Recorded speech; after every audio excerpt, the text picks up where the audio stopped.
देखिए, हमने आपको कल ही पाठशाला में बता दिया था कि इंडिगो पर तगड़ा एक्शन होने वाला है। आज वही एक्शन शुरू हो गया। इंडिगो ने सोचा था कि भले ही हजारों लोग परेशान होते रहे, लेकिन इंडिगो का कोई कुछ क्या ही बिगाड़ पाएगा। आज उसी इंडिगो की सारी हेकड़ी निकल गई। उसके सीईओ की सरकार के सामने पेशी हुई। हाथ जोड़कर सीईओ बैठा हुआ नजर आया, उसकी तस्वीर आई है। इंडिगो पर वो करारा एक्शन हो गया। देखिए भाई साहब कैसे हाथ जोड़े बैठे हुए हैं। इंडिगो पर वो करारा एक्शन हो गया जिससे उसे करोड़ों का नुकसान होने वाला है। हमने कल ही कह दिया था कि लोगों को रुलाने वाली इंडिगो के अब खुद रोने की बारी आ चुकी है। अपनी लापरवाही और बेफिक्री का इंडिगो को क्या नतीजा भुगतना पड़ेगा, कितने हजार करोड़ की चपत उसे लगने वाली है, सरकार क्या करने वाली है, कैसे उसकी शुरुआत हो चुकी है, कैसे इंडिगो के पर कतरे जा रहे हैं, कैसे पब्लिक के एक एक आंसू का हिसाब होने जा रहा है, आज इसकी बात करूंगा। विदेशों में जब इस तरह का क्राइसिस आता है तो वहां एयरलाइन को कैसा अंजाम भुगतना पड़ता है, भारत में इसको लेकर क्या एक्शन की जरूरत है। साथ ही इंडिगो जैसी एयरलाइन हो या फिर गोवा का वो नाइट क्लब जिसमें आग लगने से 25 लोग मर गए थे, उस पर क्या एक्शन हो गया है, फरार मालिकों को कैसे वापस लाने की कवायद हो रही है, बुलडोजर एक्शन गोवा में हुआ है। इन दोनों मामलों पर मचे हंगामे और एक्शन का पहले एक ट्रेलर देखिए, फिर पूरी खबर।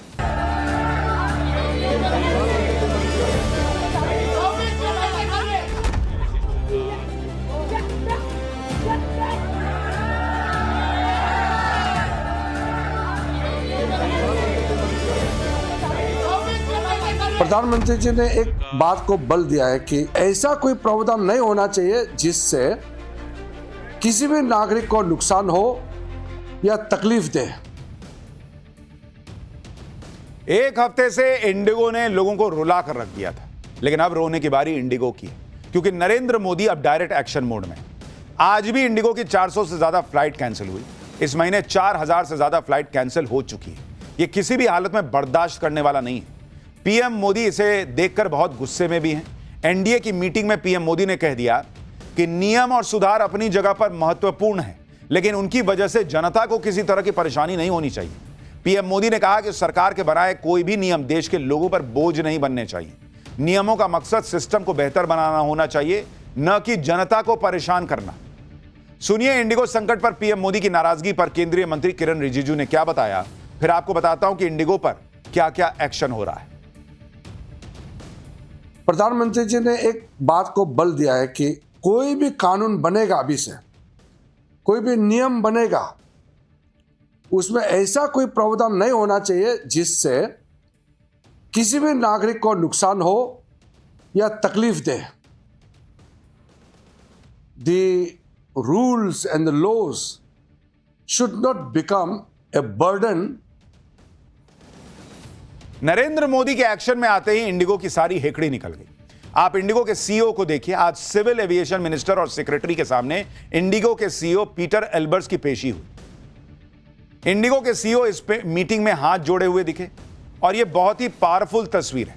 जो इंडिगो किसी के सुनने में इंटरेस्टेड नहीं लग रहा था एक समय में, जिसे किसी की परवाह नहीं है क्या ऐसे सवाल पूछे जा रहे थे, आज की डेट में उनका सीईओ कैसे बैठा हुआ है, कैसे हाथ जोड़े हुए हैं, इसकी चर्चा हो रही है सोशल मीडिया पर। इधर एनडीए की मीटिंग में इंडिगो संकट को लेकर पीएम मोदी ने सख्त तेवर दिखाए, तो उधर इंडिगो पर एक्शन भी शुरू हो गया। एक तरफ सिविल एविएशन मंत्री राम मोहन नायडू ने संसद में साफ कर दिया कि मौजूदा संकट के लिए इंडिगो की जवाबदेही तय की जाएगी। दूसरी तरफ सिविल एविएशन मंत्रालय की हाई लेवल मीटिंग के बाद इंडिगो एयरलाइंस को लेकर बड़ा फैसला भी ले लिया गया। डीजीसीए ने इंडिगो की फ्लाइट्स में 5% की कटौती करने का फैसला किया। इस वक्त इंडिगो के हर दिन करीब 2200 फ्लाइट्स उड़ती हैं। एक दिन में 2200 फ्लाइट उड़ती है इंडिगो की। डीजीसीए के फैसले के बाद इसमें से अब 110 फ्लाइट में कटौती हो जाएगी। यानी 110 फ्लाइट से जो इंडिगो कमाता था वो पैसा गया हवा में। यह कटौती हाई डिमांड हाई फ्रीक्वेंसी वाले रूट की फ्लाइट्स में की गई है। इंडिगो एयरलाइंस को इस फैसले की जानकारी दे दी गई है और अब कौन कौन सी उड़ानें कम की जाएंगी इसकी लिस्ट तैयार की जा रही है। कहा तो यह भी जा रहा है कि भाई अभी तो यह शुरुआत है, इंडिगो के पर कतरे गए हैं, अभी तो और छटाई बाकी है, क्योंकि हो सकता है 5% के बाद 10% की कैपिंग हो जाए। इंडिगो को कैसे झटका लगा है, कैसे इंडिगो के अब आंसू निकल रहे हैं, क्योंकि देखिए इस कंपनी ने जो पब्लिक को रुलाया, किसके लिए रुलाया? पैसे के लिए ना रुलाया कि तुम रहो एयरपोर्ट पे, तुम बैठे रहो, लेटे रहो, सोए रहो 10-10 घंटा, हम जब भेजेंगे तब देखेंगे रिफंड करना है कि नहीं करना है।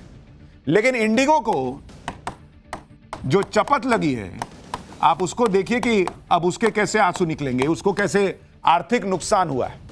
भाई टिकट रिफंड, टिकट रिफंड जो वो करने से बचना चाह रहा था, आज की डेट में कल तक उसने 827 करोड़ का टिकट रिफंड किया था। तो 827 करोड़ तो पहले ही गए। शेयर मार्केट में नुकसान, शेयर मार्केट में जो इंडिगो का शेयर गिरा, उससे इंडिगो को अभी तक कहा जा रहा है कि ऑलमोस्ट 37,000 करोड़ का सीआर का नुकसान हो चुका है। 37,000 करोड़। 5% फ्लाइट कटौती कर दी है सरकार ने, इससे 110 के करीब फ्लाइट कम उड़ेगी। इससे 3500 करोड़ रुपया, 3500 करोड़ रुपया सालाना, ऑलमोस्ट सालाना जो है 3500 करोड़ रुपया जो है वो इंडिगो को नुकसान होगा। अगर 5% और किया तो 3500 करोड़ और जोड़ लीजिए, यानी 7,000 करोड़ रुपया ऑलमोस्ट सालाना हो जाएगा। कहा जा रहा है कि फाइन लग सकता है आगे, अभी इसका फैसला नहीं हुआ है, लेकिन कहा जा रहा है कि सरकार हो सकता है 1,000 करोड़ रुपए का फाइन इंडिगो पर लगा सकती है। तो अगर ये सारा मिला दीजिए आप, तो ऑलमोस्ट इंडिगो को 45,000 करोड़ की चपत लग चुकी है या लग जाएगी आने वाले समय में। 45,000 करोड़। अब यह समझना भी जरूरी है कि डीजीसीए ने इंडिगो की 5% फ्लाइट कम करने का ही फैसला क्यों किया। दरअसल 1 नवंबर से पायलट और क्रू मेंबर्स के लिए एफडीटीएल यानी फ्लाइट ड्यूटी टाइम लिमिटेशन के नए नियम लागू हुए, जिसको बैलेंस करने के लिए इंडिगो एयरलाइंस ने जरूरत के मुताबिक पायलट नहीं बढ़ाए। एक तरफ इंडिगो ने जरूरत के हिसाब से पायलट तो नहीं बढ़ाए, लेकिन विंटर शेड्यूल में डेली फ्लाइट्स की संख्या 6% बढ़ा दी। इंडिगो के पास गर्मी के सीजन में वीकली 14,158 फ्लाइट्स की मंजूरी थी, लेकिन 26 अक्टूबर से लागू हुए विंटर शेड्यूल में इंडिगो की वीकली फ्लाइट्स की संख्या बढ़कर 15,014 हो गई। डीजीसीए की शुरुआती जांच के मुताबिक इसी वजह से नवंबर में इंडिगो की कई फ्लाइट्स कैंसिल हुई, लेकिन दिसंबर का पहला हफ्ता आते आते संकट विकराल हो गया। हर रोज सैकड़ों फ्लाइट्स रद्द होने लगी, जबकि अगर एयर इंडिया और एयर इंडिया एक्सप्रेस की बात करें तो इन एयरलाइंस की गर्मियों के मुकाबले विंटर शेड्यूल में डोमेस्टिक फ्लाइट्स में 1% से 6% की कमी आई। अकासा एयरलाइंस की भी विंटर शेड्यूल में फ्लाइट्स में ऑलमोस्ट 6% के करीब की कमी आई। इसलिए दूसरी एयरलाइंस के ऑपरेशंस में नए नियमों का ज्यादा असर नहीं पड़ा, जबकि पिछले 8 दिनों में इंडिगो की 5,000 से ज्यादा फ्लाइट्स कैंसिल हुई। सवाल तो डीजीसीए से भी है कि जब आपके पास ये आया कि ये लोग फ्लाइट और बढ़ा रहे हैं घटाने की बजाय, और इन्होंने अभी तक रिक्रूटमेंट नहीं किया है, तब एक्शन क्यों नहीं हुआ। तो इंडिगो पर तो सरकार एक्शन ले रही है, अभी डीजीसीए की सफाई भी बची हुई है बॉस। अब यह भी देखिए कि इंडिगो को क्यों खुद ही इस महासंकट की वजह माना जा रहा है।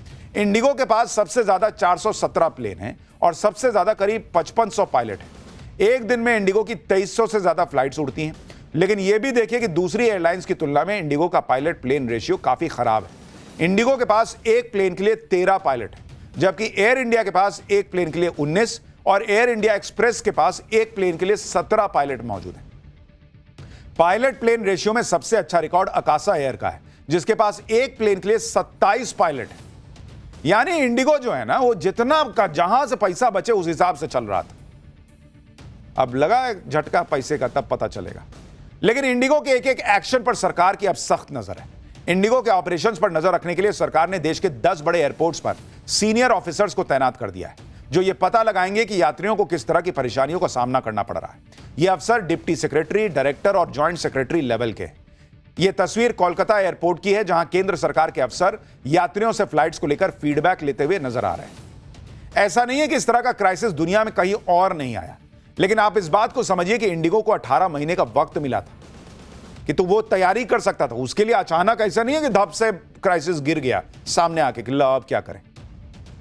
वो चाहता तो इस तरह के बड़े क्राइसिस को नहीं आने देता, मैनेज कर सकता था। इसलिए उसका जो क्राइसिस है ना, वो क्राइम की कैटेगरी में आता है जो उसने पब्लिक के साथ किया। लेकिन दूसरे देशों में जो क्राइसिस आए, अचानक आए, शॉर्ट टर्म में चीजें ठीक कर ली गई, लेकिन वहां क्या हुआ आपको देखना चाहिए। जैसे साल 2017 में आयरलैंड की एयरलाइंस रायन एयर पायलट की कमी और गलत शेड्यूलिंग से 20,000 फ्लाइट उसको कैंसिल करनी पड़ी। साल 2022 में south west America software fail हो गया और तूफान की वजह से 10 दिन में 16,700 फ्लाइट्स कैंसिल हुई। साल 2017 और 2022 में ब्रिटिश एयरवेज ने संकट झेला। आईटी फेलियर की वजह से सैकड़ों फ्लाइट रुक गई। यहां भी वही पैटर्न देखने को मिला जो इंडिगो के मौजूदा संकट में दिख रहा है। कम स्टाफ, ज्यादा फ्लाइट्स और पुराने सिस्टम। और अभी लेटेस्ट अपडेट यह है कि इंडिगो की फ्लाइट्स पर जो 5% कटौती की गई थी उसे बढ़ाकर 10% कर दिया गया है, क्योंकि आज भी उसकी 400 से ज्यादा फ्लाइट कैंसिल हुई है। तो सरकार ने, अभी मैंने कहा था ना कि 5% और हो गया, 10% फ्लाइट में कटौती कर दी गई है इंडिगो की। आप देखिए कि हमारे यहां और बाहर के देशों का अंतर यह है कि यहां तो एयरलाइंस कोई लोड ही नहीं ले रहा था अभी कुछ दिन पहले तक, जबकि विदेशों में एयरलाइंस को पता है कि इस तरह के क्राइसिस में यात्रियों को रुलाया तो तगड़ा जुर्माना भरना पड़ेगा। जैसे आप देखिए कि यूरोपियन यूनियन में 30,000 से 70,000 रुपए प्रति व्यक्ति हर्जाना देना पड़ता है। इसके साथ ही यात्रियों के लिए होटल और खाने का इंतजाम करना होता है। अमेरिका में फ्लाइट कैंसिल होने पर टिकट के पैसे रिफंड करने होते हैं, होटल का इंतजाम करना होता है और भविष्य की यात्राओं के लिए कई तरह के कूपन्स देने पड़ते हैं। भारत में फ्लाइट कैंसिल होने पर किसी तरह का कोई हर्जाना नहीं मिलता, रिफंड भी आधा अधूरा मिलता है। होटल और खाना देने से भी एयरलाइंस बहाना बनाकर बचने के रास्ते ढूंढती हैं। यानी अमेरिका यूरोप में फ्लाइट्स में देरी या कैंसिलेशन एयरलाइंस को बहुत महंगा पड़ता है, जबकि भारत में तो एयरलाइन कोई भी क्राइसिस आए या ना आए, इसमें इनकी चांदी ही चांदी होती है, क्योंकि ना तो कोई पेनल्टी है ना यात्रियों के लिए विकल्प। इसे भी देखने की जरूरत है।